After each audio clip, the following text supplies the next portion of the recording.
Mga sakop sa Ambulant Vendors Association kunava sa Carbon Public Market, nihulagway sa kadili makiangayon sa pagguba sa ilang mga tindahan sa Carbon Market. Ano ang report? Mga walay ko ang court order.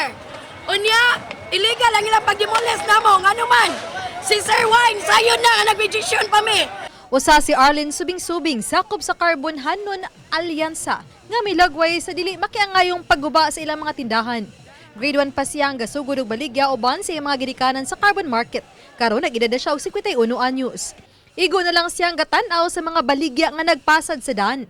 Si Winnie Mero, presidente sa Ambulant Vendors Association, mitataw nga way basihanan ng pagguba sa taga-probe sa ilang mga tindahan. Kaya nagpadayon pang gihimong mediation tali kanila o sa pribadong kumpanya nga nagpatukod sa pribadong carbon market. Lain niyang gipasabot nga way usay gipakita nga court order aron maguba ang 40 ka mga tindahan.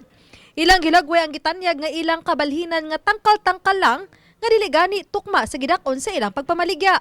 Panahon last year, last administration, ilan na lang gipadayon karon, diha ultima ora hatag sila dayon dito. Nga wa kani sila matik-communicate na mo. Posible nga dunay kagubot gyud. No, kung wala ang pulis, posible nga dunay commotion gyud. So ang ato ang giprotektahan nga dili lang magka-commotion, walay mga panagpasakit nga mahitabo. Nganong diha man kaming taong simbahan? Gusto namo ipadayag nga ang Diyos wala malipay niining maong paghitabo. Nisuporta usabang sektor sa simbahan sa kahimtang sa apektadong mga ambulant vendors.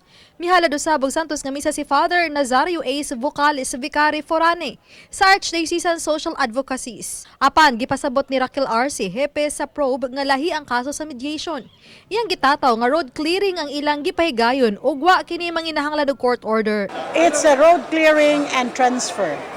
Ang order sa Market Authority. Samtang gipasabot usab ni Wendell Sinas, administrator sa Market Authority, nga masabot-sabot ra unta ang gidakon sa stall apan sukad-sukad.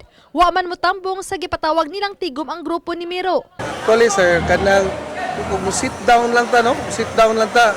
Sayon naman pag-modify and edit ang stall sir as they please, no? Sayon na kayo, dili problema. Samtang pipila ka mga carbon vendors midawat ra hinuon sa gitanyag sa dakbayan nga sa pribadong carbon market na mamaligya. Si Sonia Oy na maligya sa carbon market sukad pa sa 33 anyos pa siya. Miabang og 5 ka stalls sa carbon market. Salamat ko sa gawa sir, lapo kayo. Nya karon komportable na mi diri kay diri sad ug mag-burn out naisiga man kay naman sa generator. Nya ikaduha sad limpyo na sad. Uban ni Cleofer Lumayag. Ako si Femary Dumabok. Balitang Bisdak.